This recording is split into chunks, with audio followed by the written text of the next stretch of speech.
evening, coming to you live from the National News Studio. Welcome to the news. My name is Clifford Richards. And I'm Kenza Farooq. Let's take a look at your headlines for tonight.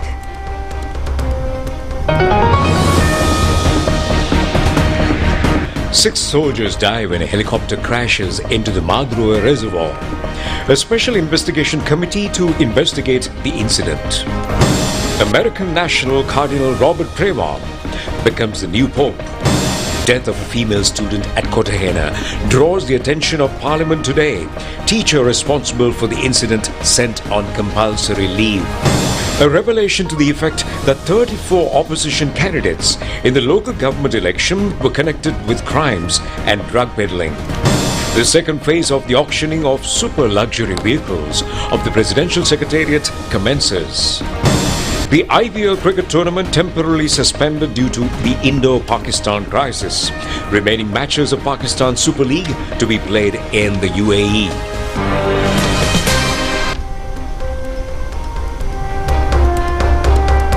Well, moving on to the stories in detail. A 9-member investigation committee has been appointed by the commander of the Sri Lanka Air Force. That's to investigate the incident of the accident of a Bell 212 helicopter belonging to the Sri Lanka Air Force. In this incident, which occurred in the morning today, 6 Air Force officials died and other 6 were injured. The passing out ceremony of the 55th and the 56th Special Forces of the Army commenced in the morning today at the Madhuroi Special Forces Training School under the leadership of Army Chief Lieutenant General Lasantha Rodrigo. A Bell 212 helicopter belonging to the Sri Lankan Air Force met with an accident when it arrived for an air display in the function. It had left Hingurangota Air Force Base at 6:46 in the morning and reached Madhuroi Army Special Forces camp. The accident occurred when the helicopter crashed into the Madhuroi reservoir within few minutes after taking off with 6 members of the Special Forces to participate in the passing out ceremony air display. According to reports, there were 12 staff members, including 2 pilots of the Bell 212 helicopter, when the unfortunate crash occurred. All of them, after being rescued, were admitted to the Aralangang Villa Hospital for preliminary treatment and were later transferred to the Polonnaruwa Base Hospital for further treatment. Later on, 6, including 2 Air Force gunners and 4 soldiers of the Army Special Forces, died due to the crash.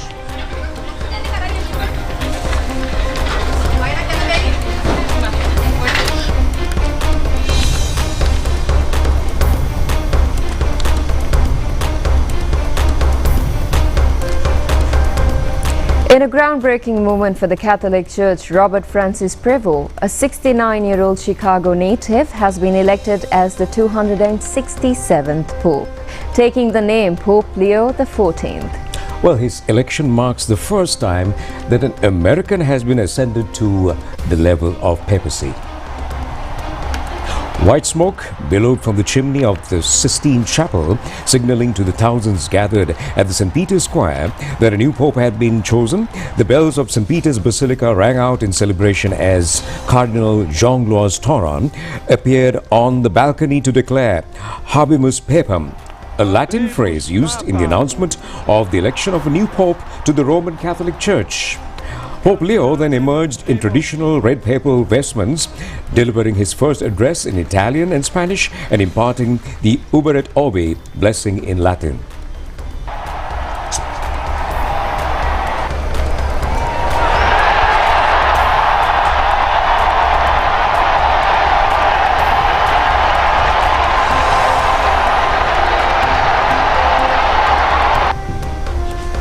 Born in Chicago in 1955, Pope Leo XIV is a member of the Order of St. Augustine.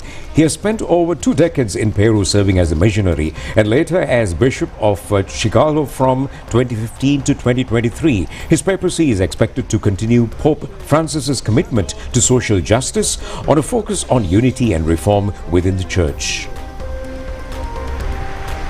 Super Bowl said Mania. World leaders have extended their congratulations to Pope Leo. United States President Donald Trump called the new Pope election an honor for the United States.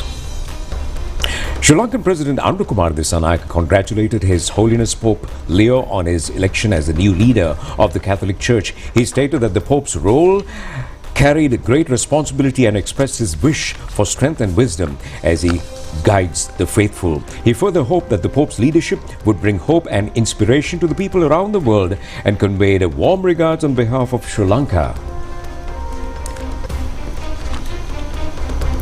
Prime Minister Dr. Harini Amarasuriya said today in the Parliament that people should refrain from revealing information which will hamper investigations in that regard.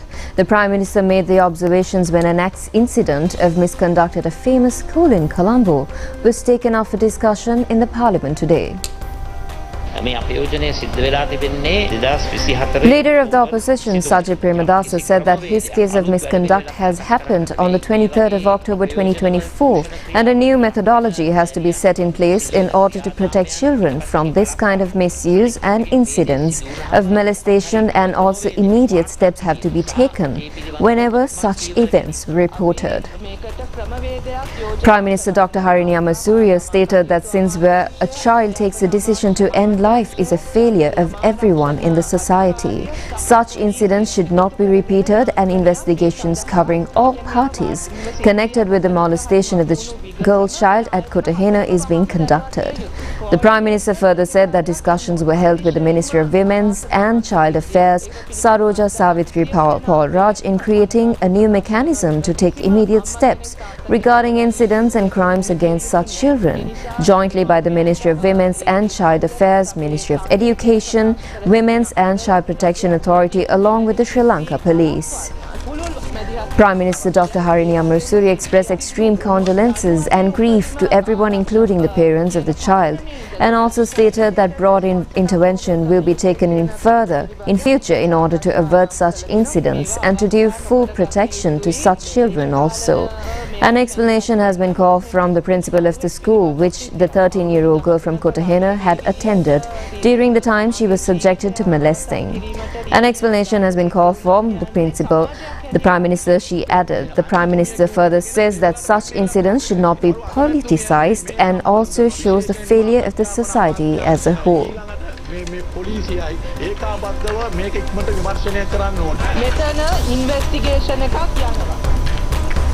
Minister Anand Vijaypal reveals in Parliament today that information has been received in connection with crimes and drug peddling by 34 candidates forwarded by the opposition for the local government election. The minister pointed out that certain political sections are using the underworld in order to create difficulties for the government, and added that maximum action will be taken as a government in order to curb the underworld activities. Minister of Public Security Anand Vijaypal revealed that 79 shooting incidents have occurred in the country within the past 7 months, resulting in 52 fatalities and injury to 35 individuals. In response to a question raised in Parliament today, the minister also stated that these shootings have occurred between September 21st last year and yesterday. He explained that 62 of these shootings have been carried out by organized crime gangs, while 17 shootings have been carried out by others. However, the minister emphasized that 260 persons have been arrested in connection with the shootings so far, of which 229 are related to organized crimes. The government has taken the necessary measures to curb the underworld, and there have been no significant increase in crimes when compared to 2022, 23 and 2024. And the minister said that, adding that it is a human life that is lost under any situation. The minister said that the government has taken high-level decisions in this regard and that it is unacceptable to claim that there has been a serious increase in shootings since the new government came into power. The government's effort to curb the underworld has not diminished even marginally and has taken many decisions in this direction. Accordingly, the government is taking steps according to a vision and a plan. It is a combination of both drugs and the underworld. Also, when these shootings were studied, a significant increase from 2022, 2023 and 2024 is visible, although the government will not trivialize any incident of shooting. The second phase of bidding has commenced for the sale of 27 luxury and decommissioned vehicles from the Presidential Secretariat. These vehicles, manufactured between 1991 and 2016, include a range of high-end and utility models: 2 BMW cars, 2 Ford Everest SUVs, 1 Hyundai Terracan SUV, 2 Land Rover SUVs, 1 Mitsubishi Montero, 3 Nissan petrol cars, 2 Nissan Type motor cars, 1 Porsche Cayenne, 5 Seong Brexton SUVs, 1 Land Cruiser Sahara SUV, 6 V8 vehicles and 1 Mitsubishi Rosa air-conditioned bus. Tender documents are available from the Finance Division located on the second floor of the same building at the Presidential Secretariat on working days between 9 a.m. and 3 p.m. until 14th May. Interested parties may also inspect the vehicles at the Salusela premises, number 93 Jawata Road, up to the same date. This auction follows a successful first phase of the program, during which 14 luxury vehicles, 6 decommissioned vehicles and various spare parts were sold. That phase included the auction of 15 vehicles, including 9 Defender Jeeps. The initiative reflects the government's ongoing commitment to reducing public expenditure and ensuring fiscal discipline. It is important to note that the vehicles on offer were not allocated to the permanent staff of the Presidential Secretariat. They were utilized by advisors and other individuals appointed under Article 41(1) of the Constitution during the tenure of the previous president. A special intellectual discussion was held regarding the compilation of the 10-year National Health Policy of Sri Lanka at Waters in Battaramulla today. Science and Technology, Krishant Ubesena, and Health and Mass Media Deputy Minister Dr. Hansaka Vijayamuni. The aim of the discussion was to gain suggestions and ideas for the health policy to be planned from 2025 to 2035. More streamlined plans are to be drafted in order to provide a qualitative, truthful and an efficient health service. A remake of Gahanu Lamai has been selected for the 78th Cannes Film Festival to be held on 17th of this month. A media meeting was held at the Government Information Department in order to bring about awareness in this regard. Chairman of the National Film Corporation, Sudat Mahadulwela, said that a historic occasion has arrived to screen the remake of Gahanu Lamai movie at Cannes Film Festival in France with a red carpet welcome. This occasion can be described as a result of strenuous efforts taken by a number of persons and a personal achievement of the National Film Corporation. The conservation of a movie can be described as an important event in the history and also an advanced instrument in the field of cinema, which is being achieved at this moment. He added that it is hoped that the National Film Corporation will be able to achieve the same by further. Sarasavia 2025 Cinema Awards Festival is to be held at the BMICH in Colombo on the 24th of June. A media meeting to enlighten in this regard was also held in Colombo yesterday. During this year's Sarasavia Awards Festival, Sri Lankan movies screened from the 1st of January 2024 until the 31st of December will be considered. 38 movies have been screened during last year and 37 out of them will be in competition for 32 awards in the competitive sector.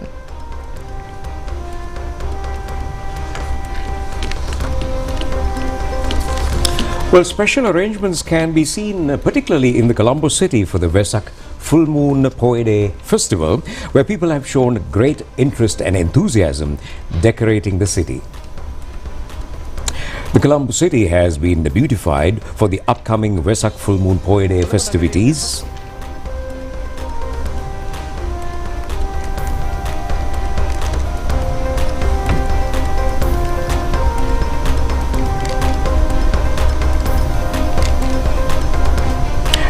ChannelEye Rupavahini Corporation is also preparing for this occasion.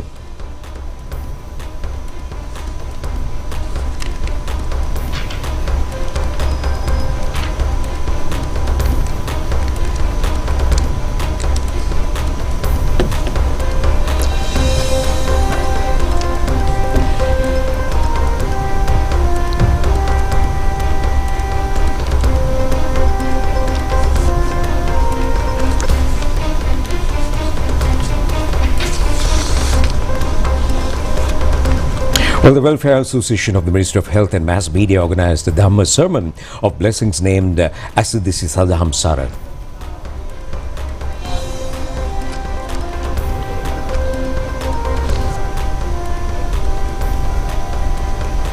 Well, we have more news from home, but before that we have a short break and we'll be back soon after the break.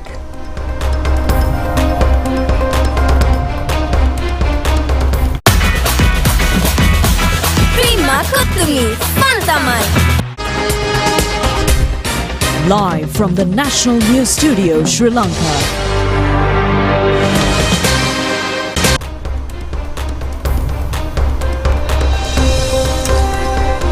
Welcome back. Moving on to more local news. Industry Expo 2025 Industrial Exhibition will be held at the BMICH premises from 19 to 22nd June.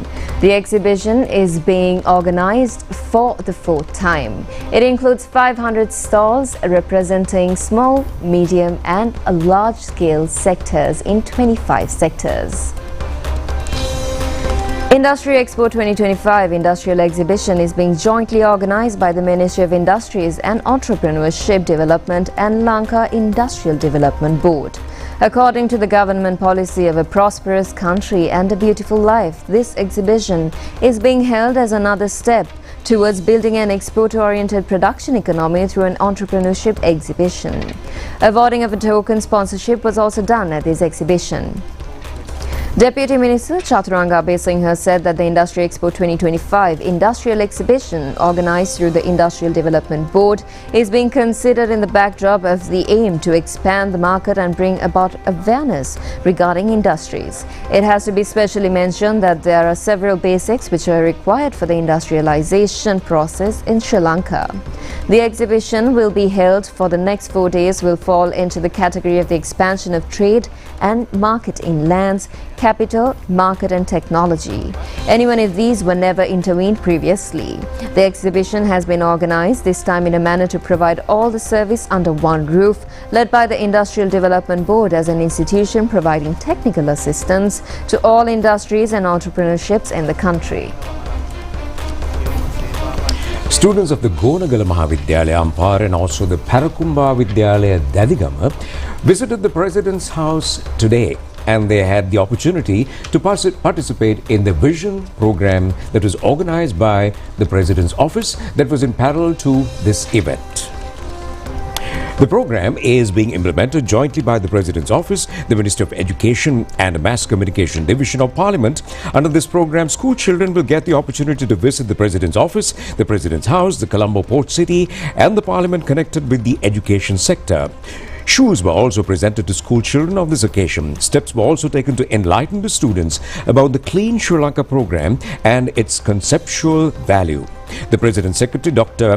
Nandika Sanat Kumarnayaka, presented the students with valuable saplings as a token, confirming the importance of the environmental conservation. Later, the President's Secretary had a friendly exchange of views with the students.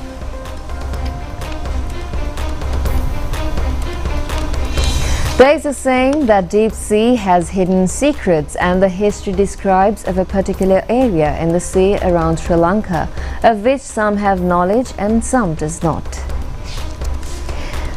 The real beauty of the sea can be witnessed by only reaching the depth of it, and many engage in diving to witness the beautiful and rare sights available in the deep sea.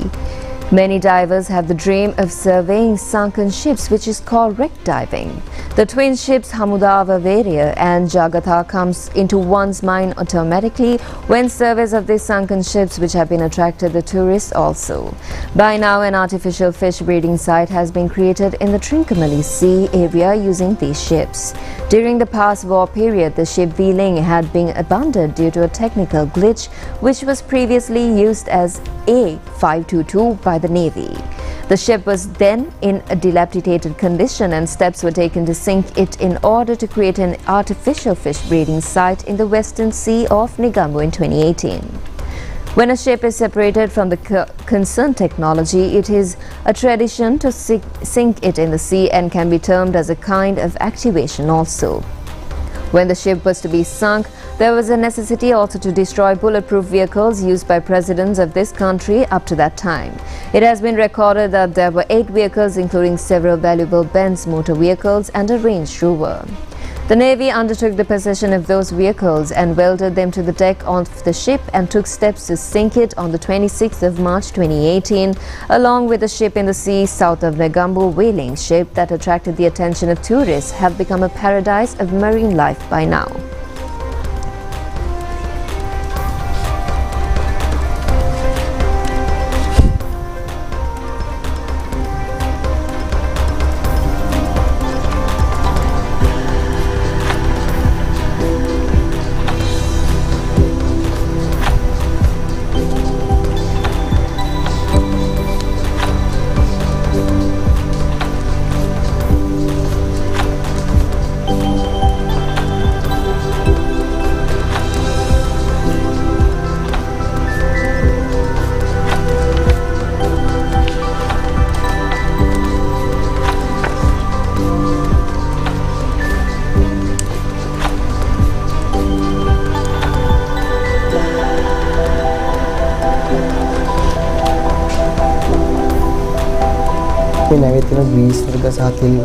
Professor Attorney Pradeep Kumar on the Ruhunu campus described that when a ship is sunk, it disperses various chemicals including grease into the seawater, which make the water toxic within a couple of weeks. With the passage of time, the toxins become diluted, and with the deposit of fertile agents, it becomes an important environment and a safe haven for algae and marine life. Interesting. Hidden secrets in the deep sea. Moving on with more local stories, the National University of Singapore and the Ministry of Education, Higher Education and also Vocational Education of Sri Lanka have in fact formalized an MOU, a Memorandum of Understanding, to enhance the collaboration that's with the higher education sector. Well, this MOU was signed by the Provost of the NUS, Aaron Thien, at a brief ceremony held at the NUS campus recently. The signed document was formally handed over to the High Commissioner of Sri Lanka to Singapore, Senrat Dissanayake, for onward transmission to the Ministry of Education, Higher Education and Vocational Education of Sri Lanka for endorsement. During the ceremony, Professor Thien noted that the MOU establishes a comprehensive framework for academic cooperation, capacity building and research collaboration between NUS and Sri Lanka's Ministry of Education. He emphasized that NUS, as a regional university, is pleased to offer Sri Lankan students access to broad spectrum of academic opportunities, including enrollment in master's and doctoral programs, supporting Sri Lanka's efforts to strengthen the human capital. High Commissioner Dissanayake in his remarks expressed appreciation to the NUS leadership for their commitment in facilitating this timely partnership. He stated that the MOU will play a vital role in advancing Sri Lanka's education reform agenda, underscoring education as a key pillar of the long-standing bilateral relationship between Sri Lanka and Singapore. It reaffirmed the High Commission's commitment to further strengthen institutional ties between the two countries. Under the terms of the MOU, a management committee comprising representatives of both parties is to be established to manage and oversee the collaborative activities outlined in this MOU. Well, that's news at home. Time for a short break, and we'll be back after that with international stories.